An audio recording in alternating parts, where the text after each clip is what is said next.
What's going on, y'all? It's Doc Stanko, and first and foremost, I want to wish everyone a happy Mod Monday. So, Doc got to talking to one and only Mr. Trickster, and boy has he created something special for us survivors.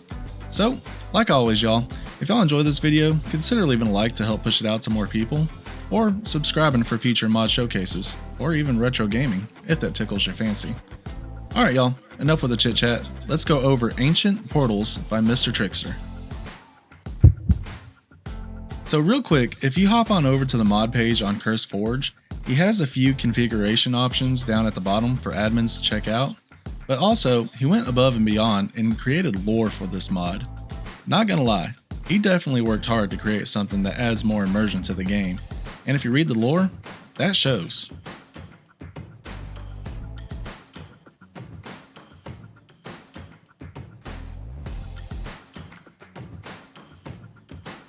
Alright, now for the mod itself. Essentially what this mod does is it adds a portal for players to craft at level 50, and once crafted, you automatically have the option to transport to the 3 obelisks.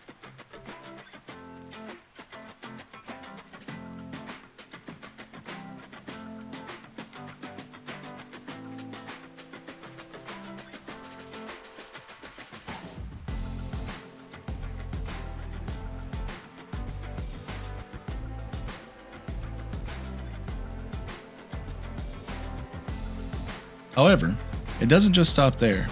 The mod also randomly spawns markers across the map for players to stumble across, and when they do, they can collect the crystal from the marker and align it with the crafted portal, which allows for easy access back to that marker.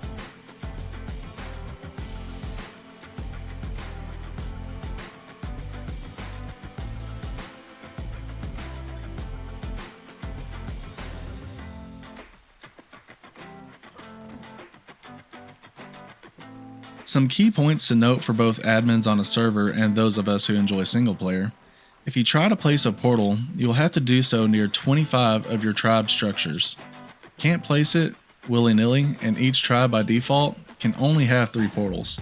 However, the number of portals you can have can be changed in any settings. Once placed and activated, the portal will last for 3 minutes before having to be activated again.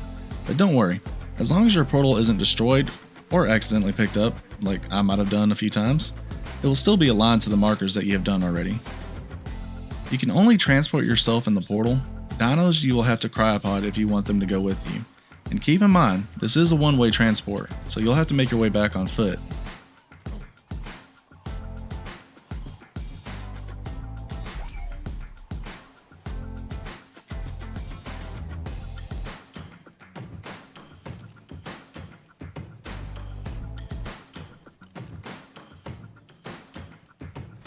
If you are playing with others on a server and you take a crystal from a marker, it will take 10 minutes after you align the crystal for another crystal to spawn. If you access the admin panel by holding down whatever your reload key is, you can also choose to delete the markers, change the crystal inventory image, rename the markers, as well as spawn new random markers. You can also spawn in markers wherever you fancy as well. Lastly, if you try to transport to an obelisk and end up in a random spot, you will have to go to your any settings and change the line that says use custom obelisk markers from false to true. This can happen on maps like Scorched or Aberration where they don't necessarily use the same obelisk. Don't worry though, once you have changed that in your any settings, you or an admin if you're not on single player can place a custom marker at each obelisk for easy transport.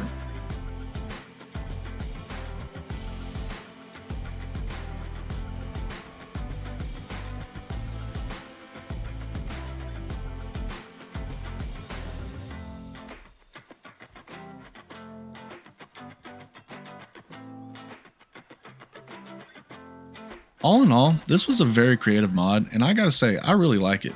It definitely adds to the immersion, which was kind of his goal. But in my opinion, it also adds to exploration.